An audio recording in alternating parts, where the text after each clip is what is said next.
বহুকাল থেকে আমরা একটা কথা শুনে আসছি যে মানুষ যা পোঁতে সেটারই ফসল কাটে। এর মানে হলো এটা যে কর্ম ঘুরে ফিরে আবার ফিরে আসে, আর প্রত্যেক কর্মের মূলধন আর সুদ সব পাই পাই জমা করে। বহু বছর আগে থেকে থাকা দিল্লির অমিতকে বেঙ্গালোরের এক আইটি কোম্পানিতে ম্যানেজারের পোস্টে চাকরি দিয়েছে। আর সেই কারণেই অমিত নিজের পরিবারের সাথে দিল্লি থেকে ব্যাঙ্গালোরে শিফট হচ্ছে। কিন্তু ও জানে না যে ওর পরিবারের কর্ম ওদের থেকে কি কি নিতে আসছে, যেখানে হবে মৃত্যুর খুনি খেলা। শিল্পা, মনে করে অ্যালার্ম লাগিয়ে নিও, এরকম না হয়ে যায় যে আমরা ঘুমিয়ে থাকবো আর স্টেশন চলে যাবে। ডোন্ট ওয়ারি বাবা, তোমার মেয়ে তোমার এই কাজটা আধ ঘন্টা আগেই করে দিয়েছে। গুনে গুনে 4টে অ্যালার্ম লাগিয়েছি। থ্যাংক ইউ আকৃতি, শুধু তুই আমার সব কাজ ঠিকভাবে করে দিস। তোর মায়ের ভরসায় যদি কোনো কাজ ছেড়ে দিই তাহলে বুঝে নিবি উল্টে কাজ বেড়ে গেছে। একটু বেশি হয়ে গেল নাকি অমিত? Good night.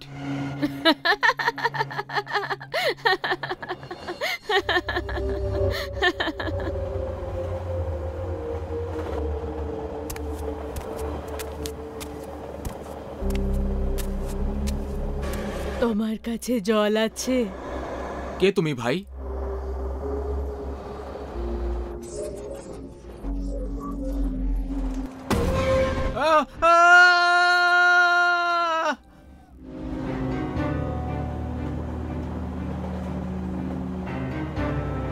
রক্ত রক্ত রক্ত রক্ত রক্ত। অমিত, কি হলো? রক্ত বাবা, রক্ত, তুমি ঠিক আছো? রক্ত রক্ত রক্ত রক্ত রক্ত। বাবা, বাবা চোখ খোলো বাবা, কি হয়েছে? অমিত, কোথায় রক্ত? রক্ত রক্ত। অমিত চোখ খোলো, অমিত। শিল্পা, আকৃতি, এখানে এখানে একটা মেয়ে ছিল। ও ও ও আমার গায়ে রক্তের বমি করেছিল। রক্ত বমি? কিন্তু এখানে তো কেউই নেই। মনে হচ্ছে দাদা কোনো খারাপ স্বপ্ন দেখে ফেলেছে। এনাকে জল খাওয়ান। হ্যাঁ হ্যাঁ, নাও জল খাও। খুব খুব মারাত্মক স্বপ্ন ছিল। স্বপ্নের আর কি দাদা, কখনো হাসায় তো কখনো ভয় দেখায়। তুমি কে? আমার নাম কাল। পরের স্টেশনে নেমে পড়ব, পার্সির কেরে জাংশন। কিছু লোকের সাথে দেখা করার আছে ওখানে। আর আপনি কোথায় নামবেন? আমরা কুমাতুরু স্টেশনে নামবো। আমার স্টেশন থেকে পরের স্টেশনটাই, কিন্তু সামলে ওখানে এক ডাইনি ভূতের বাস রয়েছে। কেউ যদি কিছু ভুল কাজ করে থাকে তাহলে সে তাদেরকে ছাড়ে না। আমাদের ভয় পাওয়ার কোনো দরকার নেই, আমরা কখনো কারুর কিচ্ছু খারাপ করিনি। আমার স্টেশন এসে গেছে, তাড়াতাড়ি দেখা হচ্ছে।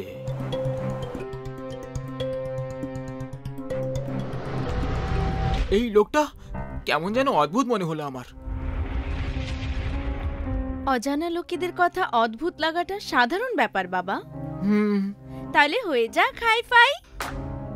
অমিত আর ওর পরিবার তাদের হাসিতে ক্ষণিকের মধ্যে সব ভুলে গেল, কিন্তু অমিতের কপালে চিন্তার দাগগুলো দেখা যেতে শুরু হয়ে গেছিল। কিন্তু ওর চিন্তার থেকে বেশি ওকে স্টেশনের দিকে বেশি ধ্যান দেওয়ার ছিল, যেখানে ওদের নামার কথা ছিল। তুমাকুরু স্টেশন আসা মাত্রই 3 জন নেমে পড়ল। স্টেশনে ওদের 3 জন ছাড়া আর কেউই নামেনি। ওদের নামা মাত্রই ট্রেন আবার ছেড়ে দিল। 3 জন এবার স্টেশন থেকে যাবে যাবে করছিল, তখনই আকৃতির চোখ স্টেশনের এক কোণে এক লাইটের ওপর পড়ে যায়, যেখানে লাইট নেভা মাত্রই একটা সাদা কাপড় পরে মেয়েকে দেখা যাচ্ছিল। ওকে দেখে আকৃতির ট্রেনের ওই অজানা লোকটার কথাগুলো মনে পড়ে গেল। ওখানে এক ডাইনি ভূতের ছায়া প্রায় দিনই দেখতে পাওয়া যায়। যদি কেউ কিছু ভুল কাজ করে থাকে তাহলে সে তাকে একদম ছাড়ে না। বাবা, বাবা দেখো, ওখানে কেউ দাঁড়িয়ে আছে। কোথায় আকৃতি? ওই যে বাবা, দেখো না, ওই যে ও ওখানেই দাঁড়িয়ে আছে। চলে যাও এখান থেকে, চলে যাও। আমার কাছে আসবে না বাবা, আমার কাছে আসবে না। আকৃতি শোনো, দাঁড়াও আকৃতি। আকৃতি, আকৃতি কি হয়েছে তোর? দাঁড়া। ছেড়ে দাও আমাকে, প্লিজ ছেড়ে দাও। আমি তোমার কি ক্ষতি করেছি? ছেড়ে দাও আমাকে বাবা। হে ভগবান, আকৃতি হাওয়ায়। অমিত, কোথাও কোথাও এর পেছনে ডাইনি ভূতের বাস সত্যি নয় তো? শিল্পার কথা শুনে অমিত চিন্তায় পড়ে গেছিল। ও কিছুই বুঝতে পারছিল না যে আসলে এসব কি হচ্ছে। শিল্পার নিজের প্রশ্নের থেকে বেশি চিন্তা ওর মেয়ের জন্য হচ্ছিল। সেই জন্য ও অমিতের উত্তরের আগেই ও আকৃতিকে বাঁচানোর জন্য ওই দিকে দৌড়ে গেল। আকৃতি, আকৃতি। তখনই ওখান থেকে আরেকটা ট্রেন ক্রস করলো। ওই ট্রেনের দরজায় কাল দাঁড়িয়েছিল। অমিত ওকে যেতে দেখতে পেল। কাল হেসে যাচ্ছিল। এইসব দেখে অমিতের শ্বাস ফুলে যাচ্ছিল। ও শিল্পার পেছনে দৌড়তে লাগলো। শিল্পা, শিল্পা থামো। কে তুমি? আর আমার সাথে সব কেন করছো? প্লিজ, তুমি তুমি যেই হও না কেন, আমার মেয়েকে ছেড়ে দাও। তুমি তুমি আমাদের সঙ্গে এরকম কেন করছো? আমরা তোমার কি কি ক্ষতি করেছি? প্লিজ, প্লিজ ছেড়ে দাও আমার মেয়েকে। যদি তুমি চাও যে আমি তোমার মেয়েকে ছেড়ে দিই, তাহলে সত্যি বল। সত্যি? কেমন সত্যি? আমার সত্যি। আরতি, চলো, মনে তো পড়েছে। এবার সত্যিটা বল, না হলে তোর মেয়ে মরে যাবে। না না না, আমার মেয়েকে কিচ্ছু করো না। আমি তো যা জিজ্ঞেস করছি ওকে সব বলে দাও প্লিজ। নাহলে আমাদের মেয়ে, প্লিজ বলে দাও অমিত। আজ থেকে 25 বছর আগে এই স্টেশন থেকে 5 কিলোমিটার দূরে একটা কোম্পানি খুলেছিল। সেই কোম্পানিতেই আরতি খুব ভালো জব পেয়ে গেছিল। আমার মনে হলো যদি ও জব করতে লেগে যায় তাহলে আমার থেকে দূরে চলে যাবে। আরতি, প্লিজ শোনো তো, কেন করতে চাও তুমি এই জবে? আর আমি আছি তো কাজ করার জন্য। ছেড়ে দাও এই জবটা আর আমার সঙ্গে পালিয়ে চলো। অমিত প্লিজ, তুমি চলে যাও এখান থেকে। আর এই জবটা আমি নিজের জন্য, আমার ফ্যামিলির জন্য করতে চাই, তোমার জন্য নয়। আমি তোমাকে কতবার বলেছি যে আমরা শুধুমাত্র বন্ধু। সেজন্য প্লিজ আমার পিছু করা বন্ধ করো। আর এই বিয়ের ইচ্ছেটাকে নিজের মন থেকে বের করে দাও প্লিজ। যদি তুই আমার না হতে পারিস তাহলে তুইও নিজের ইচ্ছে মতো কিছু করতে পারবি না।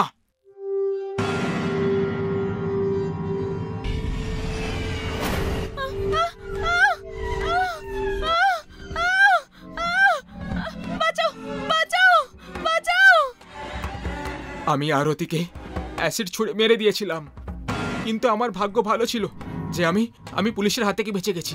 আর একদিন আমি এই শহর ছেড়ে দিল্লি শিফট হয়ে গেলাম। কিন্তু এই জায়গা আমাকে আবার সেখানেই নিয়ে এলো। আমাকে ক্ষমা করে দাও আরতি, আমাকে ক্ষমা করে দাও।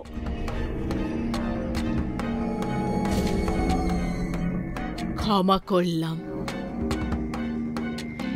তুমি তো একে ক্ষমা করে দিলে আরতি, কিন্তু আমরা একে ক্ষমা করতে পারবো না। চলো আকৃতি। শিল্পা, আকৃতি, প্লিজ আমার কথা তো শোনো। শিল্পা। কিন্তু শিল্পা আর আকৃতি অমিতের কথা শুনলো না। তখনই অপোজিট ডাইরেকশন থেকে একটা ট্রেন চলে আসে, যে কাল অমিতের বগিতে ছিল আর অন্য ট্রেনের দরজাতেও ছিল। সেই কাল এই ট্রেনের ইঞ্জিনের ড্রাইভারের সঙ্গে দাঁড়িয়েছিল। অমিত নিজের দিকে ওই ট্রেনটাকে আসতে দেখে আর নিজের গিল্ড থেকে চিরকালের জন্য পিছু ছাড়ানোর জন্য ট্রেনের সামনে এসে দাঁড়িয়ে পড়ল। আর কালের ট্রেন ওকে নিজের সঙ্গে নিয়ে গেল। আমাকে ক্ষমা করে দিও প্লিজ। মানুষ যা ইচ্ছে করুক না কেন, খারাপ কর্মের ফল তাকে এক না একদিন ভোগ করতেই হয়। যদি আপনার মনে হয় যে আপনি লুকিয়ে বেরিয়ে খারাপ কাজ করে বেঁচে যাবেন, তাহলে আপনি ভুল ভাবছেন। কাল চিরকাল থেকে আমাদের সাথে সাথে চলে।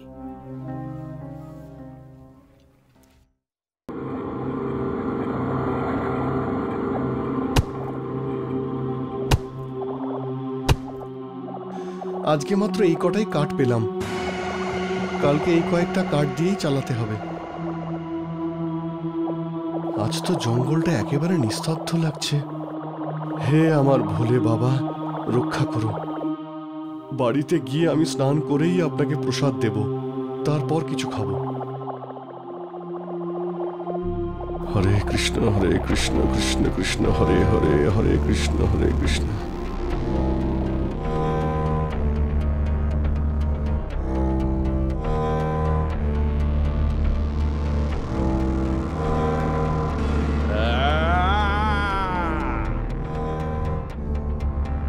হে ভগবান, এ কিসের শব্দ? এ তো খুবই ভয়ঙ্কর। তাড়াতাড়ি এখান থেকে পালা রঘু।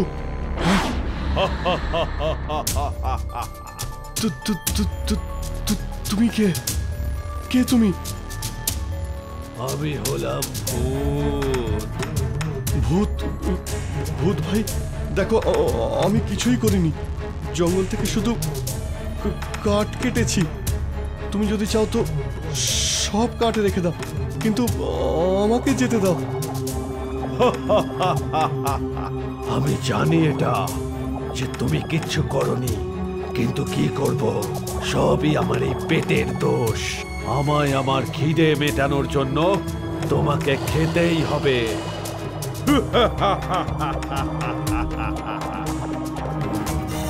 ভূত ভাই, এই রাবণের মতো হেসে ভয় দেখিও না, আমাকে এখান থেকে যেতে দাও। দেখো, বাড়িতে আমার স্ত্রী আমার জন্য অপেক্ষা করছে। আরে পাগল আছিস নাকি তুই? স্ত্রী বাড়িতে বরের আসার জন্য অপেক্ষা করে না। তো কার জন্য করে? ছাগলের, যাকে সে প্রতিদিন কেটে খায়। আমি তো তাই তোকে মেরে তোর এই দুঃখী জীবন থেকে তোকে মুক্ত করে দেব। না ভূত ভাই, আমি আমার মায়ের দিব্যি দিয়ে বলতে পারি যে আমার স্ত্রী এরকম নয়।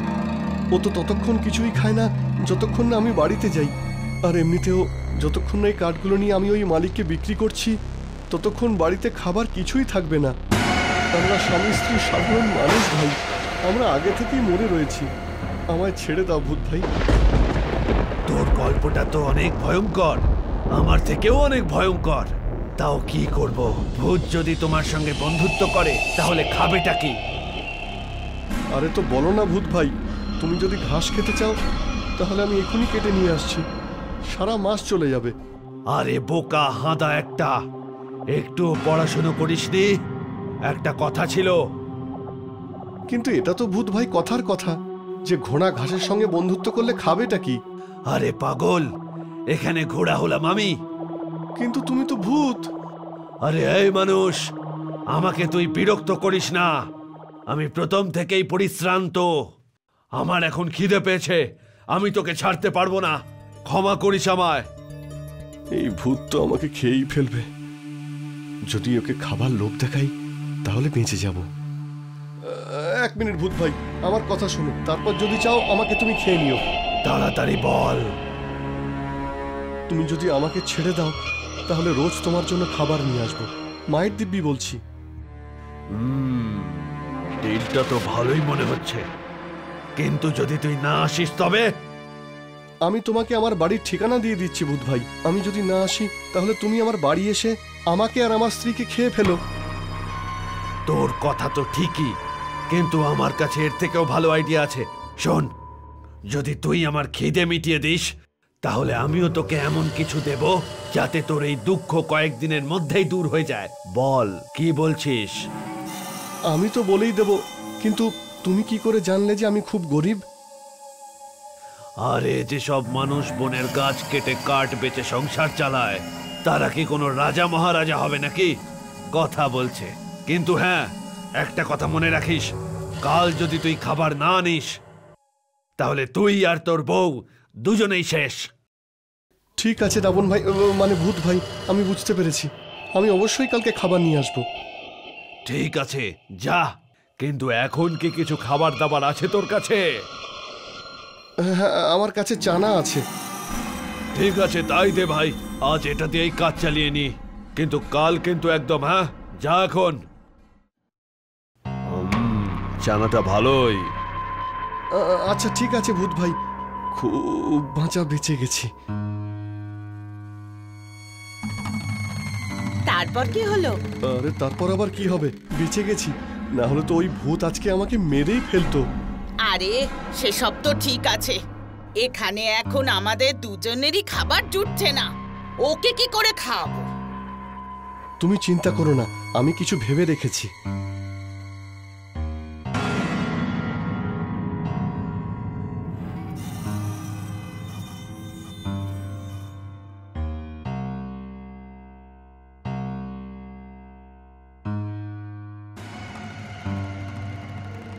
অনেকদিন ধরেই তোমরা খুব জ্বালাতন করছিলে আমাদের সব খাবারও খেয়ে নিতে। এবার দেখো তোমরা কেমন শাস্তি দিই আমি তোমাদের। আরে এখানে কার সাথে কথা বলছো? ভূত ভাইয়ের খাবারের সঙ্গে। আমি ঠিক জানতাম তুমি খুব বুদ্ধিমান, তাই তো তোমাকে বিয়ে করেছি আমি। আমি খুব ভালো করেই জানি তুমি আমার রক্ত খাওয়ার আগে আমাকে বাটার লাগাচ্ছ, কিন্তু ঠিক আছে, আমার স্ত্রী বলে কথা, এক্ষুনি আসছে ভূত ভাইকে এটা খাইয়ে, তারপর আমি তোমার ব্যবস্থা করছি।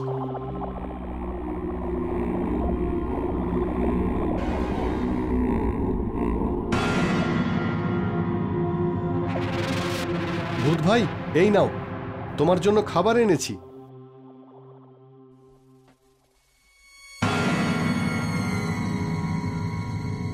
ভূত ভাই আমি কি যাব? আমি তোর এই দায়িত্ব বোধে খুব খুশি হয়েছি। এই নে তোর পুরস্কার।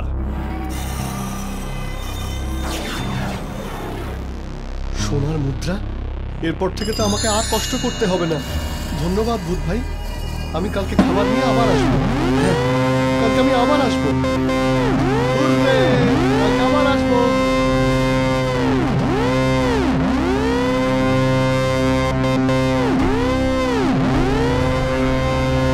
এই যে সুন্দরী, এই দেখো সোনার মুদ্রা, আর আমাদের কোনো কষ্ট থাকবে না, আমরা বড় লোক হয়ে যাব।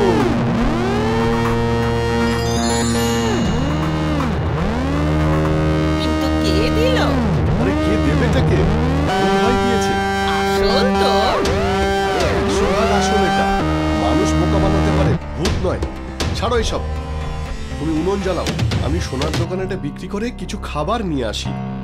আচ্ছা শোনো, তুমি বাজার থেকে গঙ্গা জল কিনে এনো, আর সব সময় তোমার কাছেই রেখো, যাতে কোনো অশুভ ছায়া তোমার চারপাশে না ঘোরে। ঠিক আছে।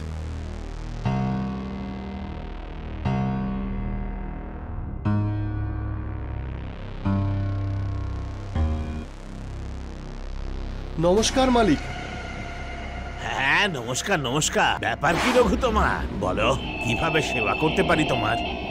দেখুন মালিক, আসলে একটা ব্যাপারে আমাকে আসতে হলো। আর এই গরিব লোকটা স্বর্ণমুদ্রা আবার কোত্থেকে পেল? লোকটা জঙ্গলে কোনো গুপ্তধন পেয়ে যায়নি তো? ঠিক আছে, ওকে টাকা দিয়ে দিই, তারপরে খোঁজ নেব। এটা কোথা থেকে পেলে তুমি? কোনোভাবে চুরির মাল তো নয়? আরে না মালিক, এটা চুরির নয়, এটা সততার পুরস্কার। আপনি টাকা দিন। হ্যাঁ হ্যাঁ নিশ্চয়ই দেব। এখন একে সঠিক দাম দিয়ে দিই, পরে আমি দেখব যে স্বর্ণ মুদ্রাটাও পেল কোত্থেকে। আচ্ছা মালিক, আমি চলি।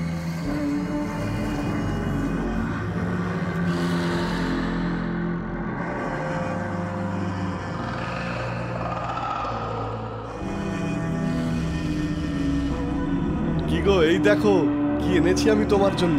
সারা মাসের চাল ডাল মশলা আর মিষ্টি নিমকি। আর এই দেখো, তোমার শাড়ি ছিঁড়ে গিয়েছিল না? আর হ্যাঁ, গঙ্গা জলও আমি কিনে নিয়েছি, যেটা সব সময় নিজের কাছে রাখবো। আমি জানতাম একদিন তুমি আমার সমস্ত ইচ্ছা পূরণ করবে, তাই জন্যই তো তোমায় আমি বিয়ে করেছি। আচ্ছা এবার কিছু রান্না করো, খুব খিদে পেয়েছে, কালকে সকালে কাজে বেরোতে হবে।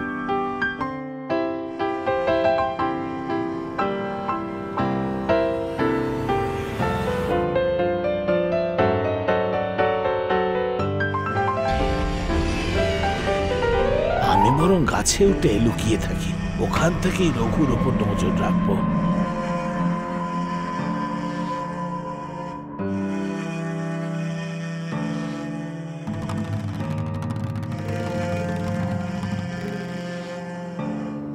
কি গো, আমি এগুলো ভূত ভাইকে খাইয়ে আসছি।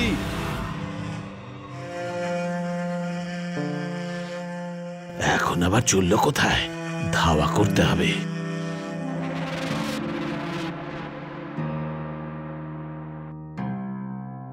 ভূত ভাই, এই নাও খাবার নিয়ে এসেছি, তাড়াতাড়ি এসো, তাজা খাবার। ঠিক সময় এসেছিস তুই ভাই, আমি তোর জন্যই অপেক্ষা করছিলাম। খুব জোরে খিদে পেয়েছে আমার, দে খাবার দে।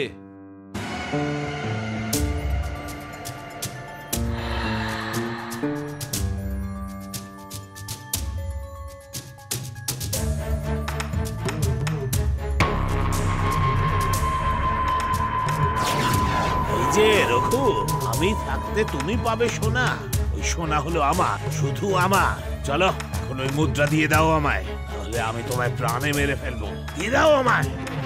মালিক লোভের বশে আমার পিছু নিয়েছিল, যদি কালকে অন্য কেউ জানতে পারে তাহলে সেও আমার পিছু নেবে। আর কতদিন আমি ভূতের সঙ্গে এইসব করতে থাকবো? যদি কোনোদিন ভূতকে খাবার না দিতে পারি তাহলে ও তো আমাকেই খেয়ে ফেলবে। যাই হোক না কেন, এই সমস্যা থেকে বের হতে আমাকে কোনো না কোনো উপায় বের করতেই হবে। আরে হ্যাঁ, আমার কাছে তো গঙ্গা জল আছে, যা থেকে ভূত ভাই মুক্তি পেতে পারে।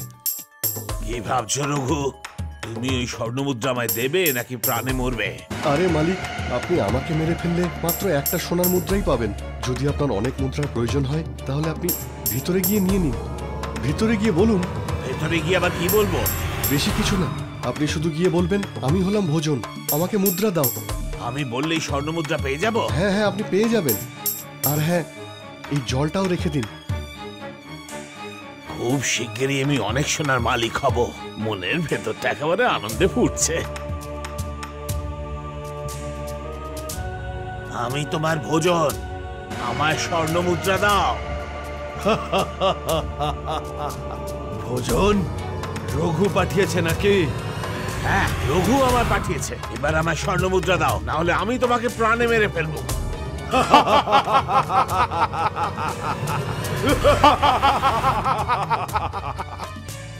আচ্ছা, তুই আমাকে মারবি?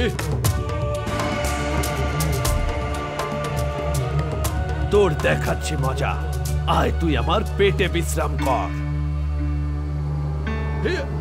এটা কি হচ্ছে? এটা কি? আমার শরীর জ্বলে যাচ্ছে কেন?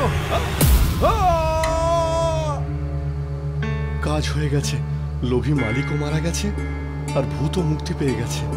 এবার আমি মন দিয়ে পরিশ্রম করে অনেক আয় করব। দেখুন মিস্টার শর্মা, আপনি বোঝার চেষ্টা করুন। যদি আপনি ওভারড্রাফটের লিমিট না বাড়ান তাহলে এই কন্ট্রাক্ট আমাদের হাত থেকে চলে যাবে। আই এম সরি সুনীল বাবু, আমি আগেই আপনার লিমিট 5 লক্ষ বাড়িয়ে দিয়েছি, এর থেকে বেশি আমি বাড়াতে পারবো না। আপনি প্লিজ আমারও সমস্যাটা বুঝুন, আমি প্রোটোকলের এগেনস্টে যেতে পারবো না। কিসের প্রোটোকল মিস্টার শর্মা? আমাদের মতো মিডল ক্লাস বিজনেসম্যানদের আপনারা হাজার হাজার প্রোটোকল বলতে থাকেন, কিন্তু এই দেশের বড় বড় শিল্পপতিদের কোটি কোটি টাকা লোন দেওয়ার সময় আপনাদের প্রোটোকল কি তেল আনতে চলে যায়? এ আপনি কেমন কথা বলছেন সুনীল বাবু, একটু মুখ সামলে কথা বলুন। চলো এখান থেকে ভাই, আমরা অন্য কিছু ভাববো। অমিত প্লিজ, তুমি তো জানো যদি প্রজেক্ট হাত থেকে চলে যায় তাহলে আমাদের মিডল ক্লাস বিজনেস লেভেল থেকে উঠতে বহু বছর লেগে যাবে। আমি আপনার সমস্যাটা বুঝতে পারছি সুনীল বাবু, কিন্তু আপনি আমার সমস্যাটা বোঝার চেষ্টা করছেন না। আমি শুধু এইটুকুই বলতে পারি যে আপনি যখন কোনো বড় শিল্পপতি হয়ে যাবেন তখন আপনার জায়গায় অন্য কেউ হবে, এটাই আমাদের সিস্টেম। আই হোপ আপনারা বুঝতে পারছেন।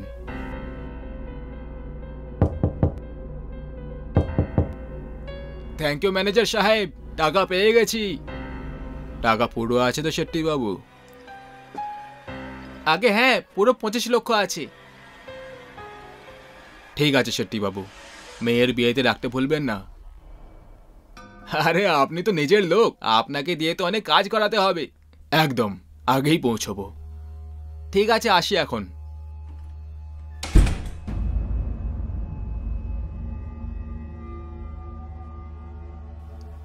আমরাও চলি তাহলে শর্মা বাবু।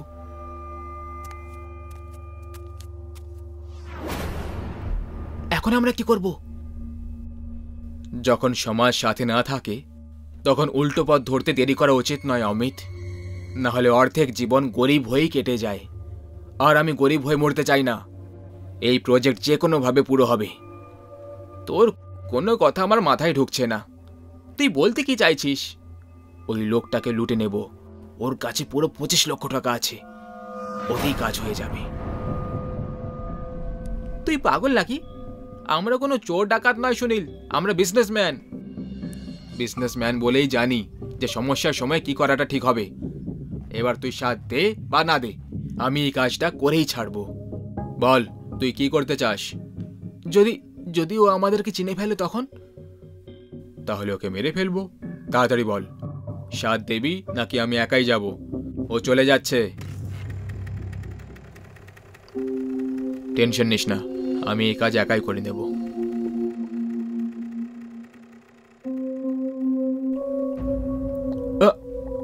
দাঁড়া, চল সামনে গিয়ে বাঁদিকে থামা।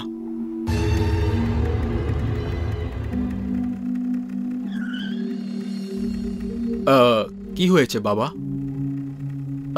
কিছু না আঙ্কেল, গাড়ি একটু গরম হয়ে গেছে। আরে আপনারা তো এক্ষুনি ব্যাংকে ছিলেন তাই না? ঠিক আছে, সামনে একটা গ্যারেজ আছে, ওখান থেকে আমি একটা মেকানিককে পাঠাচ্ছি।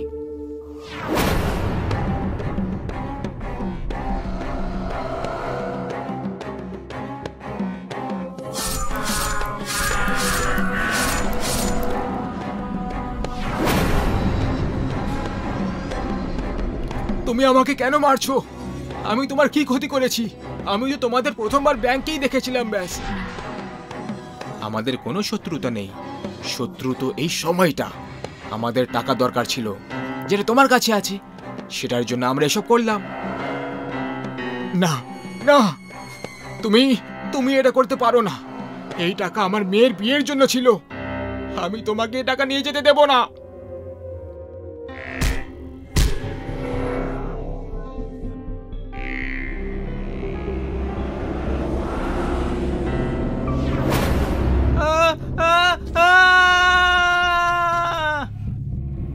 হে আত্মা, এই পৃথিবীতে তোর সময় পূর্ণ হলো।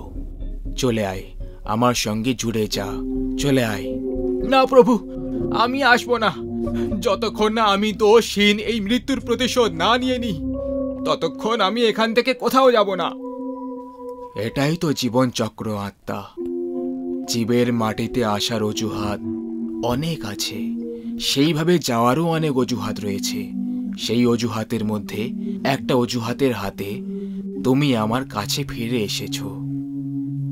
আমার আসতে কোনো সমস্যা নেই প্রভু, কিন্তু যে লোকগুলো আমার মেয়ের বিয়ে আর ওর ভবিষ্যতে প্রশ্নচিহ্ন লাগিয়ে দিয়েছে, আমি তাদের থেকে প্রতিশোধ নিতে চাই।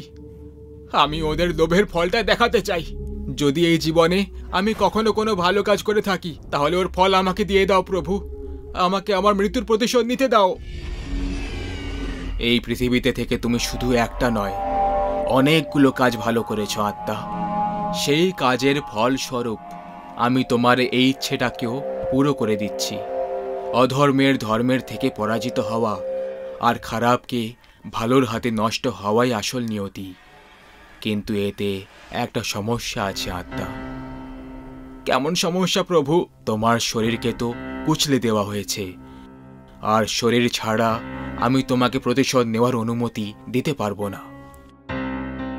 প্রভু, যে পাথরগুলো দিয়ে ওরা আমার শরীরকে নষ্ট করেছে, আমি চাই আমাকে সেই পাথরের মধ্যেই ঢুকিয়ে ইনসাফ করতে আমার সাহায্য করো।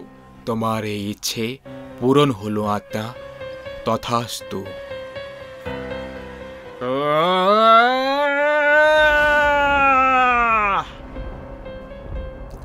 এটা আমাদের জিতের খুশিতে। চিয়ার্স।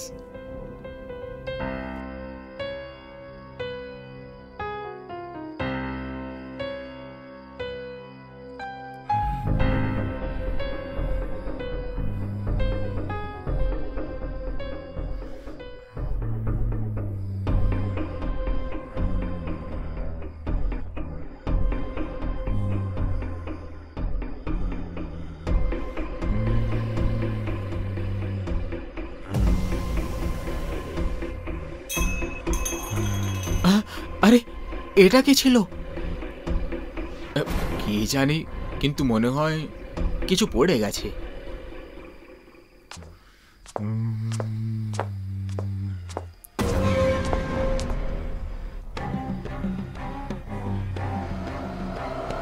মরার জন্য তৈরি হয়ে যাও। তুমি কে? আর এই পাথরের মতো চেহারা কেন তোমার? আমাদের সঙ্গে তোমার কি শত্রুতা যে তুমি আমাদেরকে মারতে চাইছো? তুমি 3টে প্রশ্ন করেছো, তাই শেষের প্রশ্নটার আমি সবার শেষে উত্তর দিচ্ছি। তোমার সঙ্গে আমার কোনো শত্রুতা নেই। শত্রু তো এই সময়টা। আমাকে আমার টাকা ফেরত চাই, যেটা তোমার কাছে ছিল।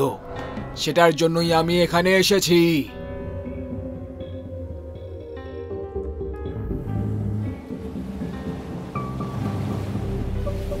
দ্বিতীয় প্রশ্নের উত্তর হলো, এই চেহারা তোমরাই দুজন আমাকে দিয়েছো।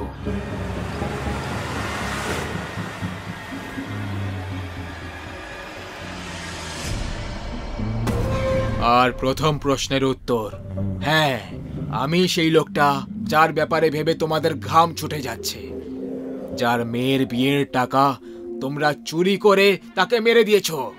আমি সেই শেট্টি। না, তো এটা হতে পারে না। তো তুমি তো মরে গেছিলে। হ্যাঁ, আমি মরে গেছিলাম, কিন্তু তোমার মতো টাকার অন্ধ অধর্মী লোভী মানুষকে শিক্ষা দেওয়ার জন্য ভগবানও নিজের নিয়ম বদলে নেয়। এই বদলে যাওয়া নিয়মের পূর্ণতা তোমাদের দুজনের মৃত্যুতে পুরো হবে। তো না না, আমাদের মেরো না। আমি তোমার টাকা তোমাকে ফেরত দিয়ে দেব। তুমি আমাদের মেরো না, আমাদের মেরো না। এই নাও তোমার টাকা। টাকা দিয়ে মৃত্যুকে কেনা যায় না, খারাপ আত্মা। আর ওই টাকা দিয়ে মোটেই নয়, যেগুলো তোমাদের নিজের নয়।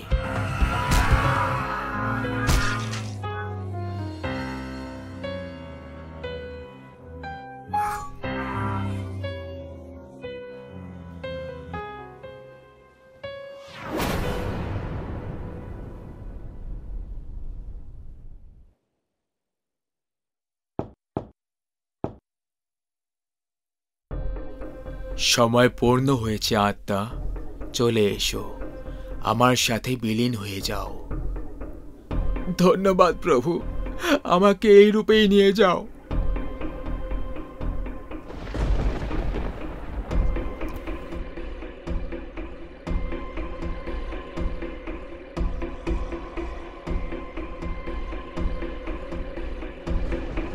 বাবা,